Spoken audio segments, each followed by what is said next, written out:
David, wake up. Was on Upwork. That's where I got my first client. I knew when I was starting out that people wouldn't know me. And what's going on, guys? Welcome back. I'm with Casita Simpson. I hope I got it right. And she's out in Florida. So we're gonna talk a little bit about her business and entrepreneurship and how we can help other young entrepreneurs be successful in whatever industry they want to be in. How you doing today, Miss? I'm good. I'm good. Thank you so much for having me. I appreciate the opportunity to help other individuals who are looking to start their own thing and just kind of have an idea of some of the pitfalls and the do's and the don'ts and all the things. So thank you for having me, David. Cool, cool. We're gonna dive right into it. So my first question is, I know you have a legal consulting firm. What does your business provide? Yeah. So law firms come to us when they are struggling with their tech stack, when they're struggling with their operations, and they need some guidance into whether are their processes outlined properly to scale and grow their business? Is there anything that their case management system that they're using on a daily basis can possibly assist them with? Uh, Even something as simple as like taking the burden off of them from sending out engagement agreements to something as robust as task automation, just helping them figure out a way to use and leverage technology to run their practice more efficiently. Okay, nice. So what made you choose this industry to start a business in? Um, I I didn't choose it; it chose me. All It right, really fair chose enough. me. I've been in the legal space for honestly a really, really long time, almost 20 years to be honest with you. So I started out as like one of the most basic positions that you could have and kind of grew into it from there. And technology over time has always been a part of my life. And so it really just took a turn when I started my business and I saw how much people were struggling with technology and how it could be used as such a beautiful resource to help them with their practice. So it chose me, to be honest with you. All right, cool, cool. You said 20 years, but you look super Yeah. young. So Thank you. uh, Thank you very much. I get often asked if I started when I was 2, and the answer is no, I did not. should we do the things that we like to do in business, or should we do the things that make us money?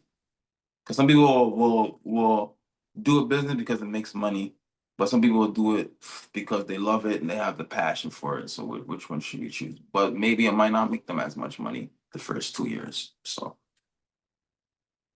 I think that what has been something that works well for me is a little bit of both, doing what I love and providing a value in such a way where I can make a decent amount of money. And it may, to your point, David, it may not be something where you're making crazy amounts of money in the beginning. That may not be it, but just having a mindset of the money will come as long as I stay consistent with whatever it is that I'm doing.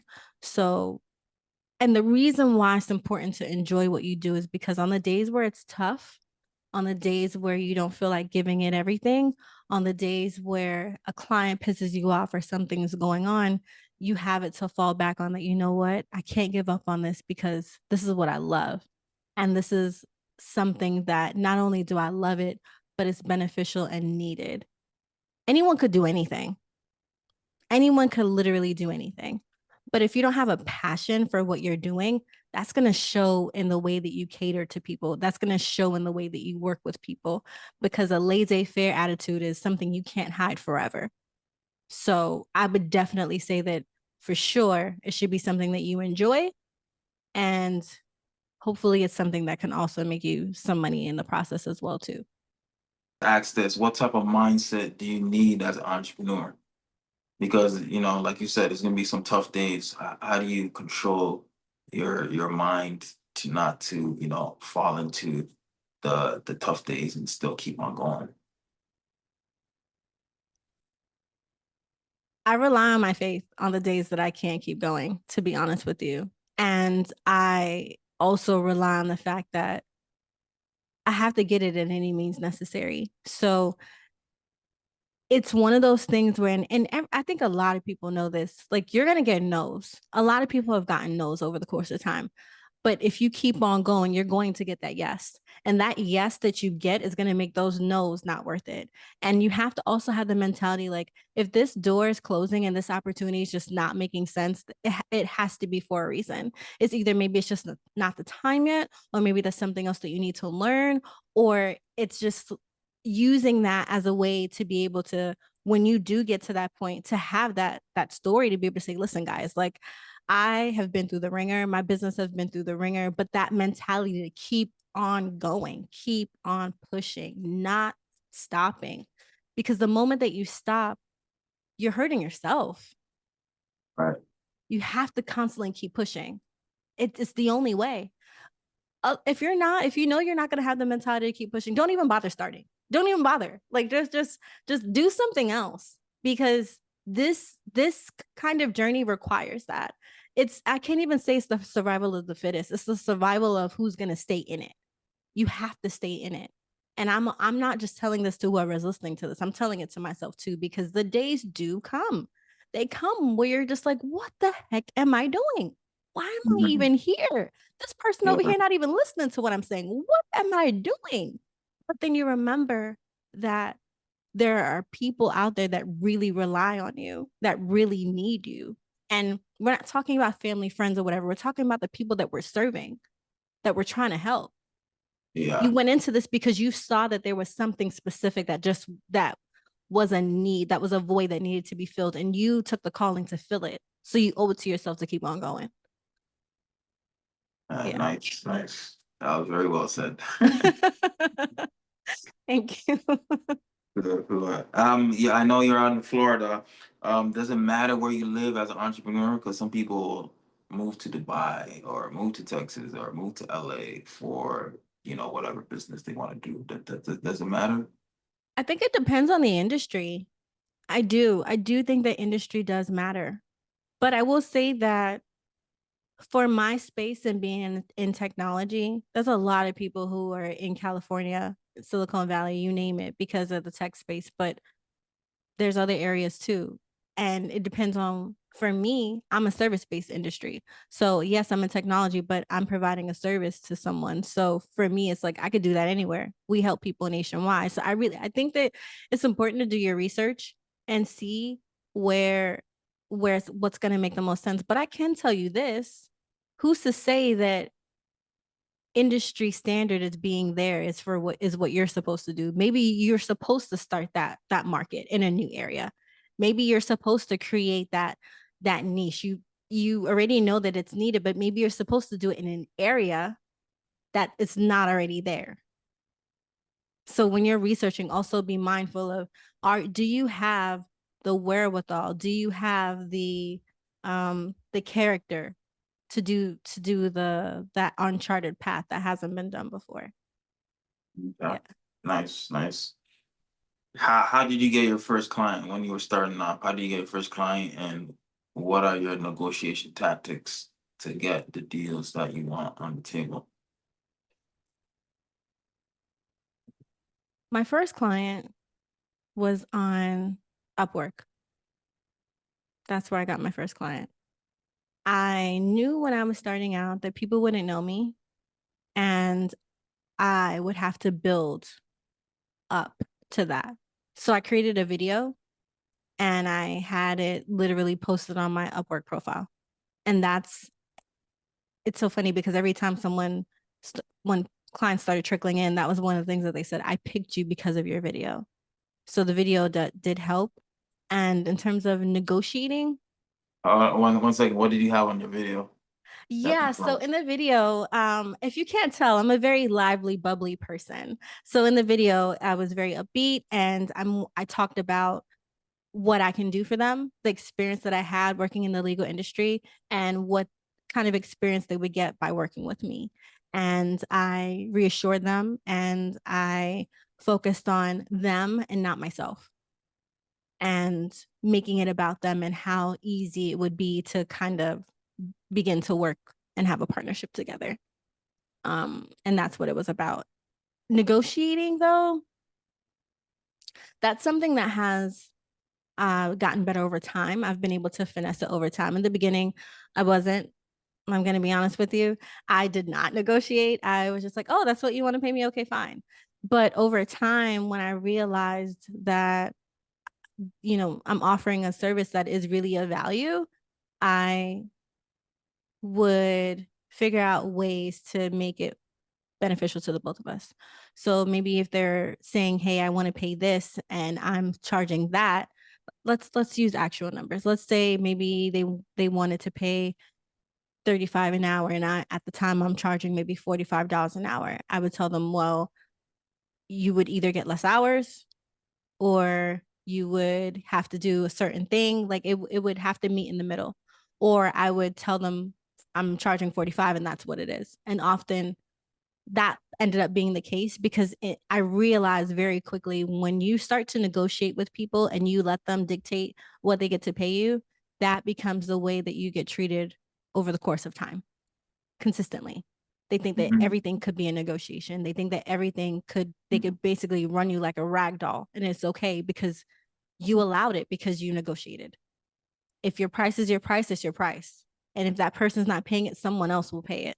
And being okay with saying, I'm willing to lose that client if they're not willing to pay this. But you have to be able to do the work. That's the one thing I would say. If you're not able to do the work, then let's start there. Let's get a couple of clients at a lower rate and then, build it up and gain that experience. But I've been fortunate enough where at that point when I was on Upwork, I had about 8 years solid experience being a paralegal at that point. So it made sense to, be able to work with them that way. Yeah. Cool, cool, cool. Is it good to diversify or is it good to master one thing and just stick with that? Because it's good to have multiple streams of income, but when is a good time to move on to the next thing?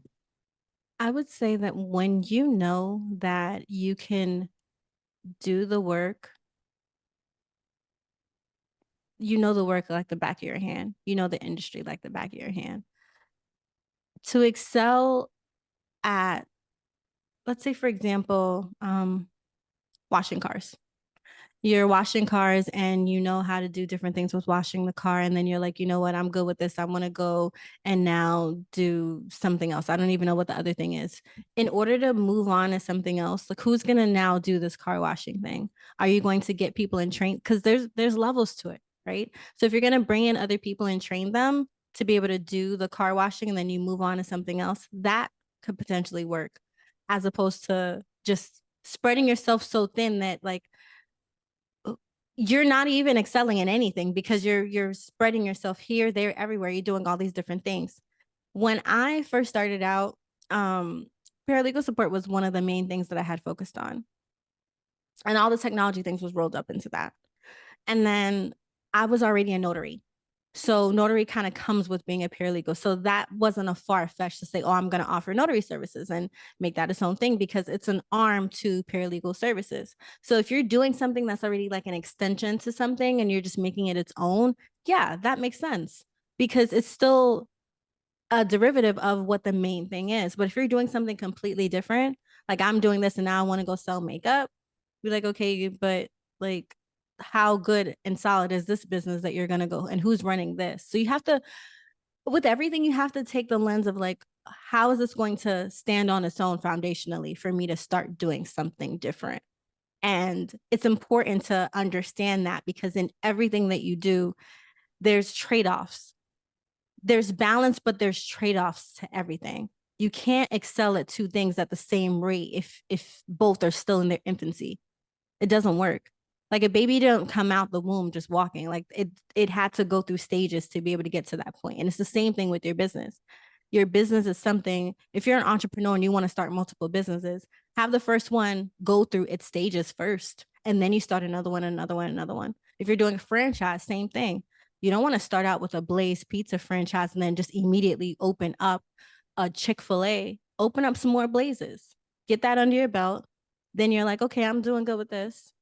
I'm gonna open up a Chick-fil-A and understand the industry too. Like, can you be in certain industries and have multiple different streams of income coming in from all over the place? I don't know. Cool, cool, cool, cool. All right, all right. So my next question, because you said that, so my next question is, how do you see yourself growing your company?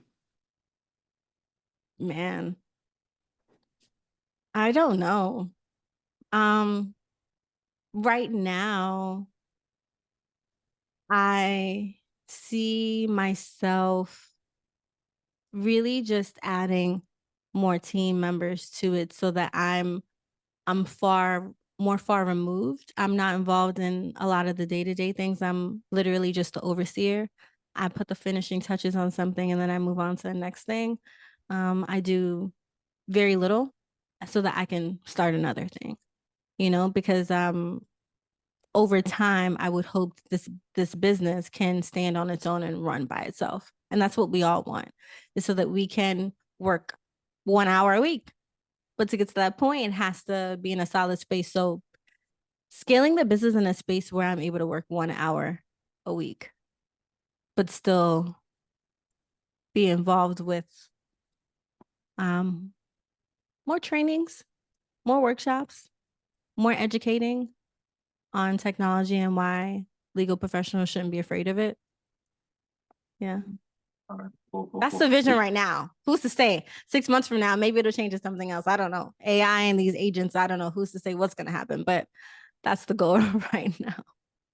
Cool, cool, cool. Is your business an app, or is just everything is through CRM?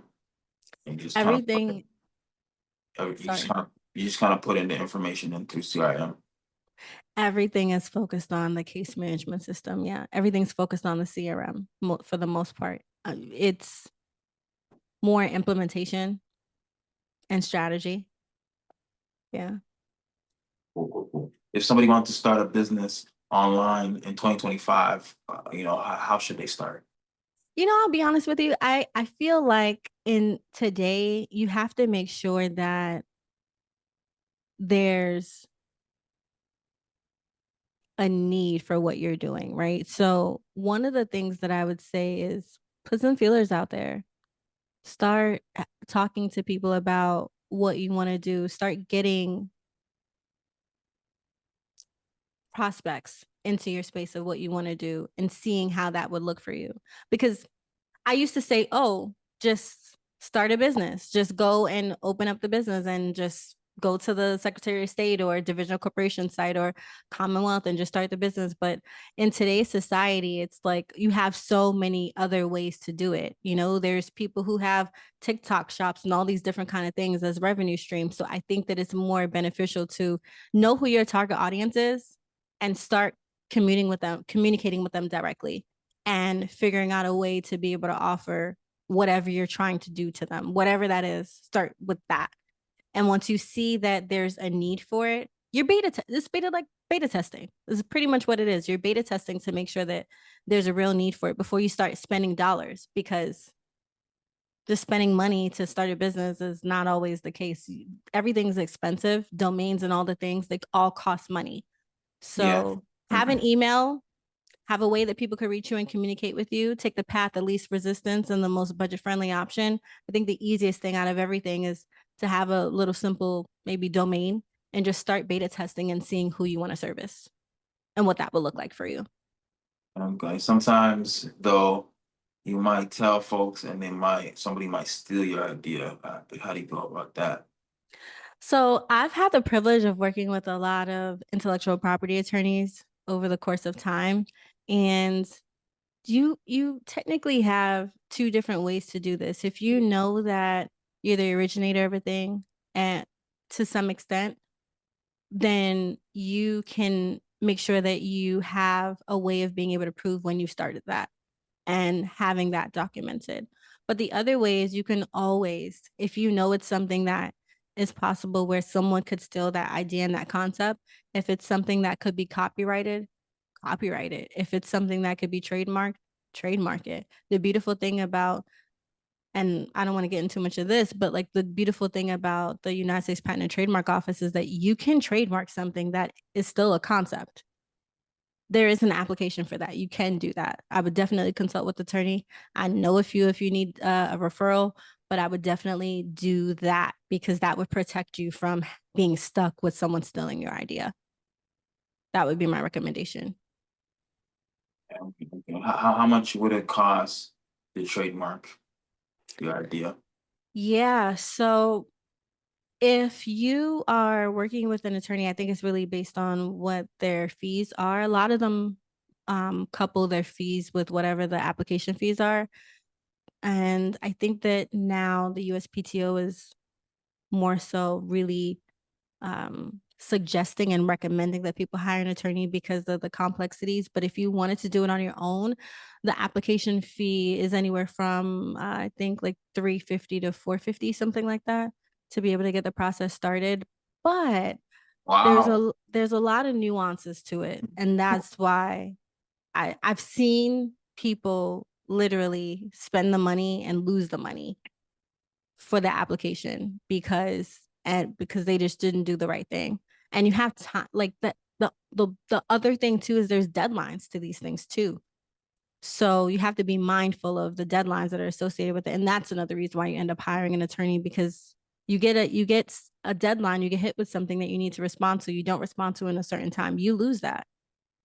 And then it's back to the drawing board. Someone else could still go and steal that concept. So It costs $400 just to start the process. Hey, mhm. it costs so much for. And that's the starting price. It could be more than that. Like the fees could be up to last time I was on the website, up to like five something, $600. Right. You And gotta make sure. that's trademark. You got to be sure about what you're doing. Copyright's more. Yeah. Copyright's more than that. So you have to be sure about what you're doing. Especially if you're gonna try to do it on your own. You have to be sure about what you're starting. And that's why I was saying starting with the path of least resistance from a financial standpoint is crucial. Because Yeah. if you beta test and you know that, like, okay, I have something here, I could do something with this, you can now, you have some clients, you have some money coming in, you can use that to begin starting this venture and doing whatever you want with it. But you have to be mindful. And in today's climate, you have to be mindful of what you're doing and you have to really be focused on making it make sense from a financial standpoint. Cool, cool. My last question is, Yeah. what's the best advice you have for a young entrepreneur? Hmm. Don't give up. Don't give up. I know I said this before, but it's a real thing. I meet a lot of people who start things, you know, and because of whatever's going on, they give up. Don't give up. Be agile. Be agile and don't give up. Agile in a sense of, okay, this isn't working. Okay, how am I going to tweak it? How am I going to modify it? How am I going to repackage it? How am I going to make the best of the experience that or the feedback that I'm getting right now? And be open to constructive feedback. I know there's supposed to be one, but be open to constructive feedback. If you have if the person who's giving you the advice has a business and they've had the business for a while, be open to that constructive feedback. If you're getting advice from someone that doesn't even have a business, they work for someone else, I would take that with a grain of salt. Hey, Uh, I gotta be realistic. fair enough. Fair enough. Where can people reach you at, and any the last words you want to say as well? Yeah, people can find me on Instagram, Simpson underscore ASSOC.com, or send me an email, hello at Simpson ASSOC.com.